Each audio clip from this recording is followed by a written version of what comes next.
కాకులు ఆహారం తెచ్చినట్లు దేవుడు ఏదో ఒక దిక్కు నుండి మనల్ని పోషిస్తాడు.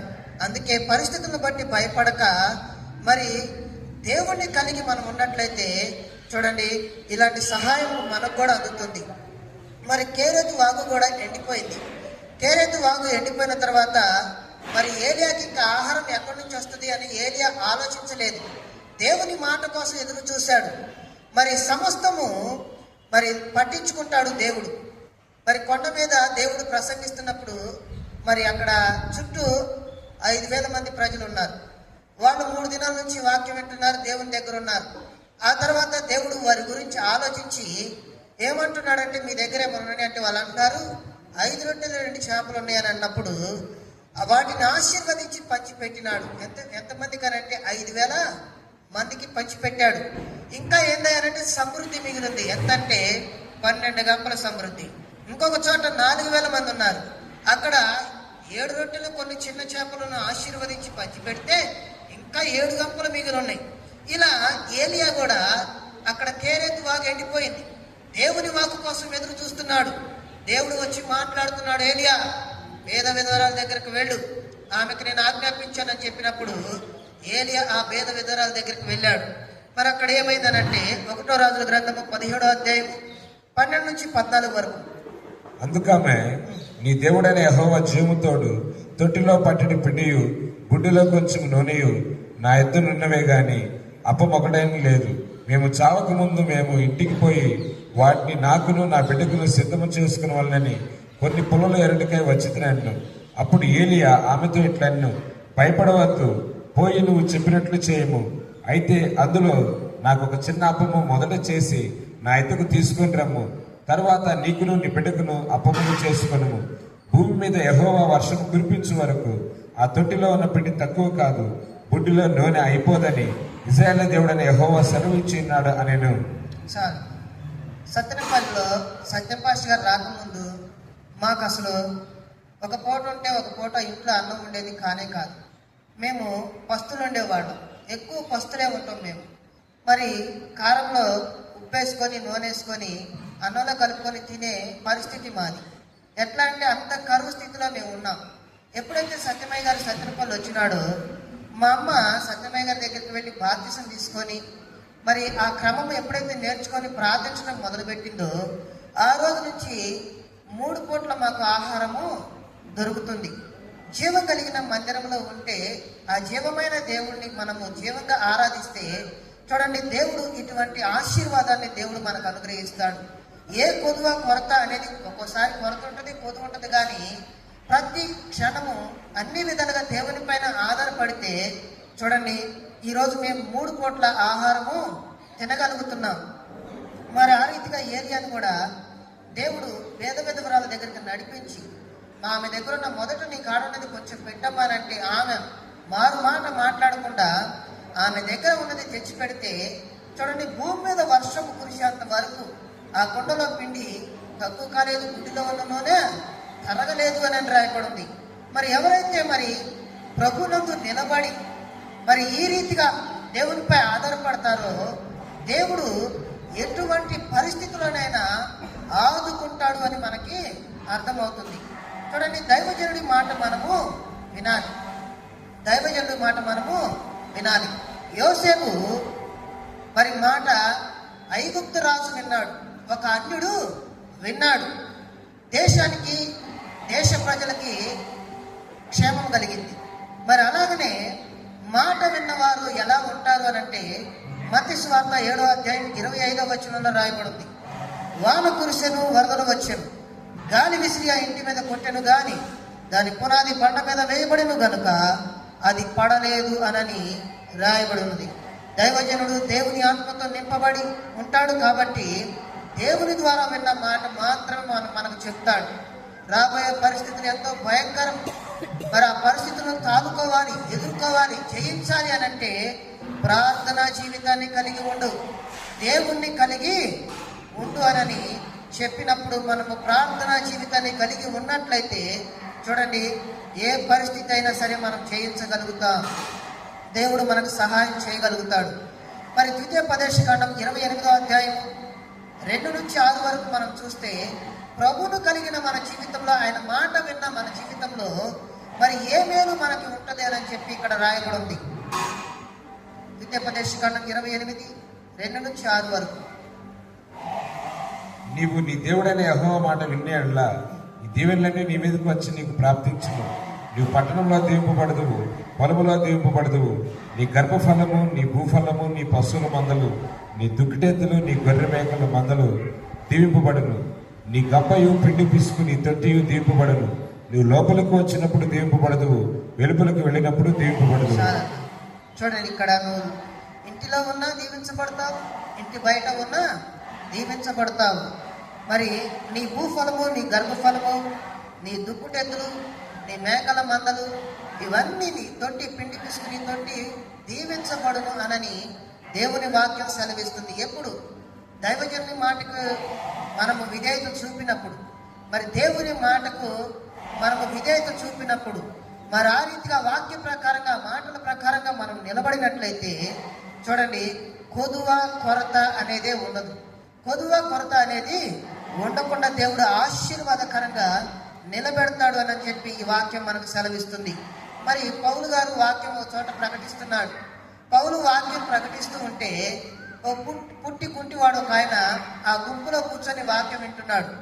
అందరైతే ఎట్లా పడితే అట్లా చెల్లాచెదరుగా ఉన్నారు, గోల్ చేసుకుంటున్నారు, మాట్లాడుకుంటున్నారు, ఏమన్నా సెలుగుంటే చూసుకొని నొక్కుకుంటున్నారు. కానీ మరి ఇక్కడ ఆ గుంపులో ఆ కుంటివాడు మాత్రము చూడండి, మరి దేవుని మాటలు వింటూ ఉన్నాడు. అయితే పౌలు ఆయన వైపు తేరి చూచాడు. మరి అట్లా చూసినప్పుడు ఏమైంది తన జీవితంలో అంటే చూద్దాం. అపోస్తుల కార్యములు 14:9-10 వరకు. అపోస్తుల కార్యములు 14:9-10. అతడు పౌలు మాట్లాడట వినేను. పౌలు అతని వైపు తేరి చూచి స్వస్థత పొందుటకు అతనికి విశ్వాసం ఉండని గ్రహించి, నీ పాదములు మోపి సరిగా నిలవమని బిగ్గరగా చెప్పినప్పుడు అతను గంతులు వేసి నడవసాగాను. చాలన్నా చూడండి, బిగ్గరగా లేచి గంతులు వేస్తూ నడవసాగాను. పనివాడు జీతానికి పాత్రుడు. మాట విని ప్రార్థించేవాడు దేవుని కార్యము చూడటానికి పాత్రుడు అని ఈ వాక్యం సెలవిస్తుంది. వాక్యం చెప్తూ ఉంటే ఆ వాక్యం పైనే శ్రద్ధ నిలిపి ఆ వాక్యము వింటున్న అతని జీవితంలో ఏం జరిగిందనంటే చూడండి, తనకి నడక వచ్చింది. తను గంతులు వేస్తూ నడవసాగానని రాయబడింది. కాబట్టి ఎవరైతే ప్రార్థనా జీవితం కలిగి, ప్రభువును కలిగి, ప్రభు పైన ఆధారపడతారో వారి జీవితంలో ఇలాంటి గొప్ప కార్యాలు జరుగుతాయని దేవుని వాక్యం సెలవిస్తుంది. నోవాహును దేవుడు చెప్పాడు ఒక మాట. చూడండి, నోవాహును ఓడ తయారు చేసుకో, ఈ కాలం అంతా చెడిపోయింది, ఎంత చెప్పినా వినట్లేదు. కాబట్టి వారికి ఇచ్చిన ఛాన్సులన్నీ అయిపోయినాయి. నువ్వు ఒక ఓడను తయారు చేసుకొని నీ ఫ్యామిలీ అంతా ఆ ఓడలకు వెళ్ళిపోండి. ఎవరైనా వస్తారు అని అంటే మరి వాళ్ళకి కొంత వ్యవధిస్తున్నాను, మరి ఇక 7 రోజులు వ్యవధిస్తున్నాను, ఈ 7 రోజుల్లో వచ్చే వాళ్ళని తీసుకెళ్ళి నీ ఓడలోకి మరి అని చెప్పినప్పుడు మరి ఆ నోవాహు వెళ్ళి ప్రతి వారికి చెప్తూ ఉంటే నోవాహుని ఎగతాళి చేసినాడు తప్ప మరి వాళ్ళు మాత్రం లోబడలేదు. ఆ మాటకి లోబడినప్పుడు 7 రోజులు అయిపోయిన తర్వాత జలప్రళయం రానే వచ్చింది. మరి ఆ తర్వాత ఏమైందో మనం చూద్దాం. ఆదికాండము 7వ అధ్యాయం 10వ వచనం. 7 దినములైన తరువాత ఆ ప్రవాహ జలములు భూమి మీదకి వచ్చును. నోవాహు వయసు యొక్క 600 సంవత్సరము 2వ నెల 17వ దినమున మహాగాధ జలముల ఓటలన్నీ ఆ దినమందే విడవబడిన. ఆకాశపు తూములు విప్పబడిన.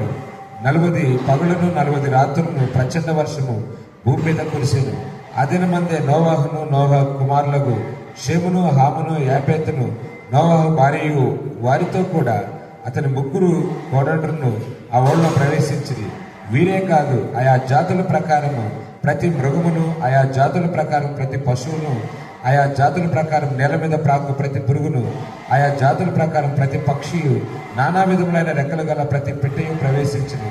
జీవాత్మ గల సమస్త శరీరంలో రెండేసి ఓడలోనున్న నోవాహు వద్ద ప్రవేశించిన వన్యు దేవుడు అతనికి ఆజ్ఞాపించిన ప్రకారము సమస్త శరీరంలో మగదియు ఆడదియు ప్రవేశించింది. అప్పుడు యెహోవా ఆ జలప్రళయం 7 రోజుల తర్వాత రానే వచ్చింది. వినని వారందరూ కొట్టుకొని వెళ్ళిపోయారు.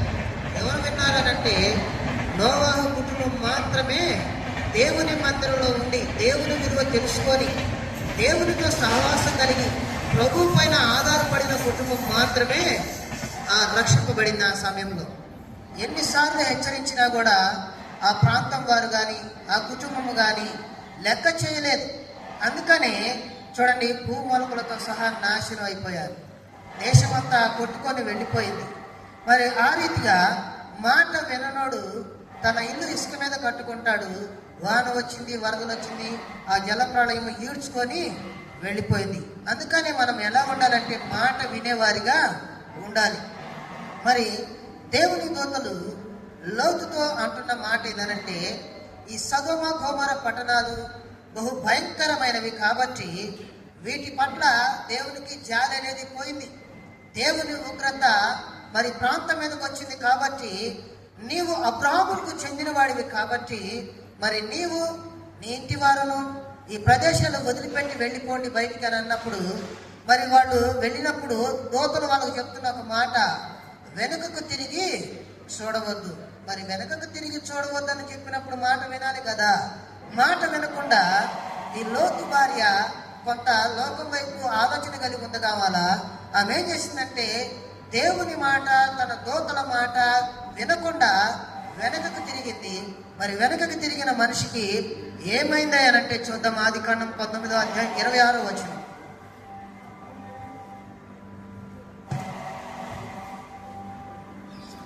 అయితే లోతు భార్య అతని వెనుక నుండి తిరిగి చూచి ఉప్పు స్తంభం అయ్యింది. చాలన్న, ఇక్కడ చూడండి, లోతు భార్య వెనకకు తిరిగి ఉప్పు స్తంభము అయిపోయింది. పరిస్థితులను బట్టి మనం ఉంటే పరిస్థితులతో పాటు మనము కూడా కొట్టుకొని పోతాం దేవుని గురించి సాక్ష్యం ఇవ్వకుండా.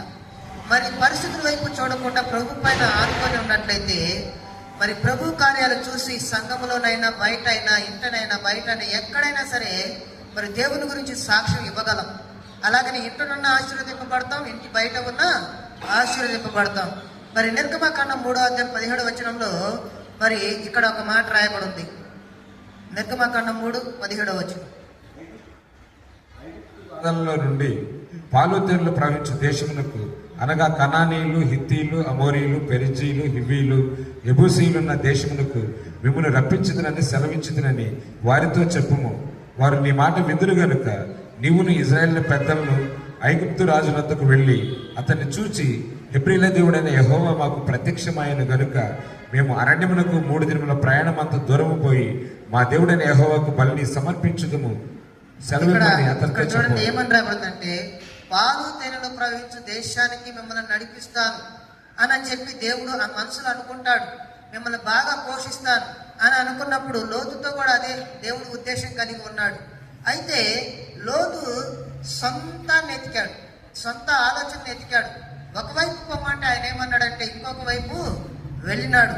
అందుకనే లోతు జీవితంలో అన్ని నష్టాలే. మాట వినకపోతే పరిస్థితులు చాలా దారుణంగా ఉంటాయి. వాటిని ఎదుర్కోవాలంటే మన వల్ల కానే కాదు.